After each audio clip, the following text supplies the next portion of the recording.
Joel Greenblatt, जो दुनिया में one of the best hedge fund manager माने जाते हैं, उन्होंने 9 सालों में अपने फंड को 8 करोड़ से 1500 करोड़ तक ग्रो किया।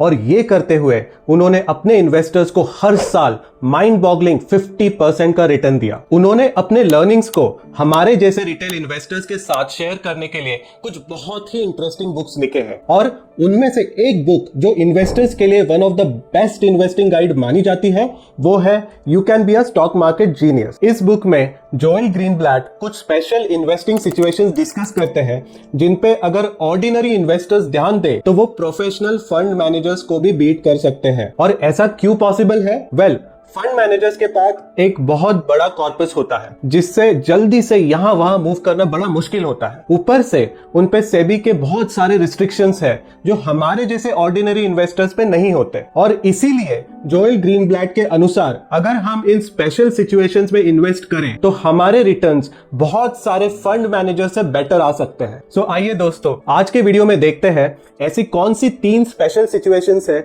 जो इन्वेस्टर्स को पता होनी चाहिए। इन सिचुएशंस में एज अ रिटेल इन्वेस्टर हम कैसे इन्वेस्ट कर सकते हैं और हमें इनमें इन्वेस्ट करते समय कौन से प्रिकॉशंस लेने चाहिए। चलिए देखते हैं इस वीडियो में आगे।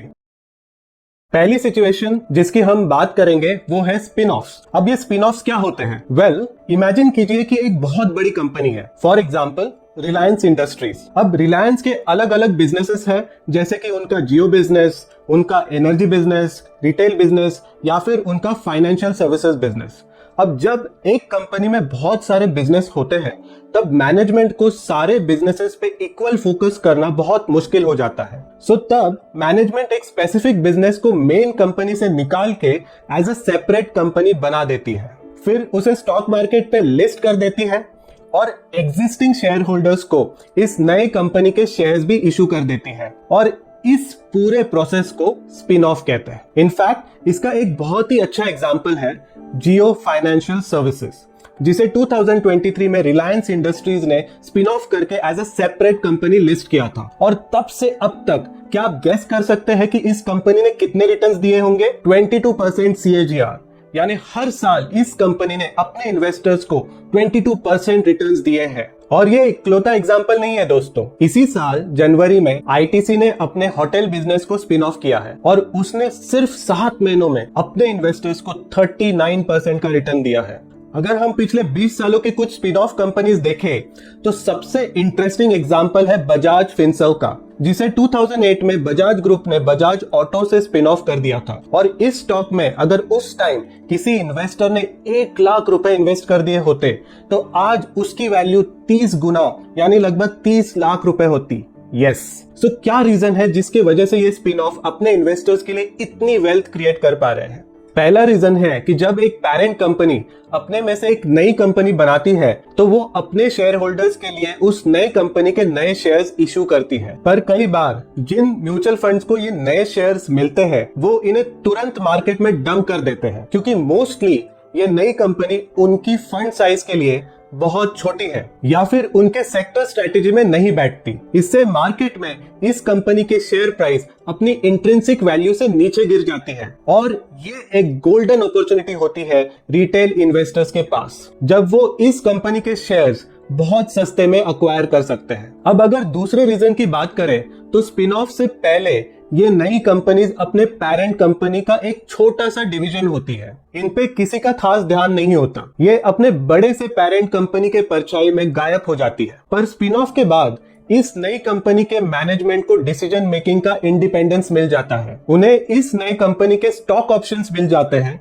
जिससे कि अगर ये कंपनी अच्छा परफॉर्म करेगी तो उनका खुद का नेटवर्थ बढ़ सकता है। और इसी कारण से मैनेजमेंट का इस कंपनी के ग्रोथ पे लेजर शार्प फोकस आ जाता है। अगले कुछ महीनों में कुछ बहुत ही इंटरेस्टिंग स्पिन ऑफ्स आने वाले हैं जिसपे आप ध्यान दे सकते हो, जैसे कि अपोलो का फार्मेसी बिजनेस, रिलायंस का कंज्यूमर गुड बिजनेस और HUL का आइसक्रीम बिजनेस।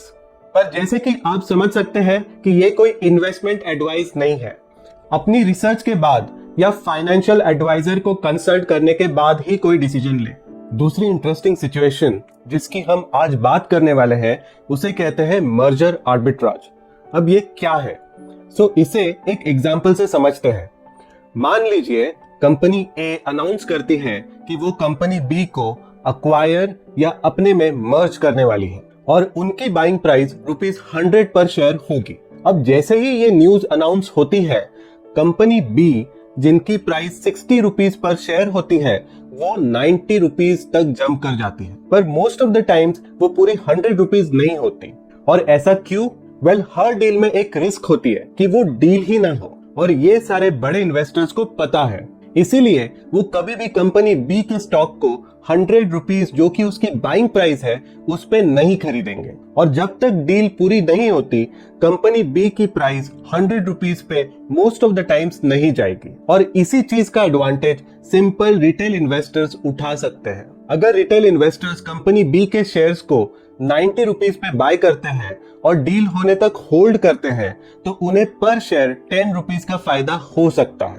यानी अगर डील को 6 महीने लग जाते हैं तो रिटेल इन्वेस्टर्स को 6 महीने में 10% के रिटर्न्स मिल जाएंगे, यानी एनुअली 21% का रिटर्न, जो कि एक बहुत ही अमेजिंग रिटर्न है। और ऐसे ही हुआ था L&T इन्फोटेक और माइंडट्री के मर्जर में। मई 2022 में न्यूज आई थी कि L&T इन्फोटेक और माइंडट्री का मर्जर होने वाला है। इसमें डील ये थी कि माइंडट्री के शेयर होल्डर्स को हर 100 माइंडट्री के शेयर्स के बदले 73 L&T इन्फोटेक के शेयर्स मिलेंगे। अब इस टाइम माइंडट्री के एक शेयर की प्राइस लगभग ₹3,373 के आसपास थी। अब अगर किसी रिटेल इन्वेस्टर ने उस टाइम पे माइंडट्री के 100 शेयर्स खरीद लिए होते तो उसकी बाइंग प्राइस 100 मल्टीप्लाइड बाय 3,371 यानी ₹3,37,100 होते। और अगर वो रिटेल इन्वेस्टर इन शेयर्स को नवंबर 2022 तक यानी इन दोनों कंपनीज के मर्जर तक अपने पास रखता तो उसे अपने 100 माइंडट्री के शेयर्स के बदले L&T इन्फोटेक के 73 शेयर्स मिल जाते। और L&T इन्फोटेक की प्राइस नवंबर में क्या थी? लगभग ₹5,058। सो इस लॉजिक से इन्वेस्टर के इन्वेस्टमेंट की वैल्यू 73 मल्टीप्लाइड बाय 5,058 यानी ₹3,69,234 हो जाती। सो 6 महीने में ये इन्वेस्टर 8.7% का रिटर्न कमा लेता, जो कि एक बहुत ही बढ़िया रिटर्न है। और इससे हमें पता चलता है कि रिटेल इन्वेस्टर्स को न्यूज में आने वाले मर्जर्स पे खास ध्यान रखना चाहिए। अब रिसेंटली कुछ बहुत ही इंटरेस्टिंग मर्जर अनाउंसमेंट हुई है, जैसे कि JSW ग्रुप जो कि एक्सोनोबल के इंडिया यूनिट को लगभग 9,000 करोड़ में अक्वायर करने वाला है। और दूसरी इंटरेस्टिंग डील है टोरेंट फार्मा की, जो JB केमिकल्स में मेजॉरिटी स्टेक अक्वायर करने वाली है, जिससे कि वो इंडिया की second most valuable pharma company बन जाएगी। आप सब इन दोनों डील्स को इंडिपेंडेंटली एनालाइज करके अपने डिसीजंस ले सकते हैं। और अगर आपको कुछ और इंटरेस्टिंग डील्स पता है तो उसे कमेंट सेक्शन में जरूर मेंशन करें। इसी के साथ हम थर्ड और इस वीडियो के लास्ट सिचुएशन का डिस्कशन करेंगे और उसे कहते हैं राइट्स इश्यू। अब ये राइट्स इश्यू क्या होता है? जब एक कंपनी अपने एग्जिस्टिंग शेयर होल्डर्स को एडिशनल शेयर्स डिस्काउंटेड प्राइस पे ऑफर करते हैं उसे राइट्स इशू कहते हैं। सो फॉर एग्जांपल, अगर आपके पास कंपनी ए के 100 शेयर्स है जिसके हर एक शेयर की प्राइस ₹100 है, तब अगर कंपनी आपके हर 10 शेयर के लिए एक ऐसा शेयर ऑफर करे जो आप ₹100 की जगह ₹70 में खरीद सकते हैं तो इसे राइट इशू करना कहते हैं। अब ऐसा कोई कंपनी क्यों करेगी? नॉर्मली जब किसी कंपनी को नए प्रोजेक्ट के लिए फंड्स चाहिए होते हैं या फिर अपना कर्जा वापस करना होता है तब वो कंपनी राइट्स इशू करती है। अगर हम कुछ एग्जांपल्स की बात करें तो मई 2019 में भारती एयरटेल ने अपने शेयर होल्डर्स के लिए 25,000 करोड़ का राइट इशू लॉन्च किया था। इस इशू में शेयर होल्डर्स हर 67 शेयर्स पे 19 शेयर्स बाय कर सकते थे एट अ प्राइस ऑफ ₹220, जबकि मार्केट प्राइस उस समय थी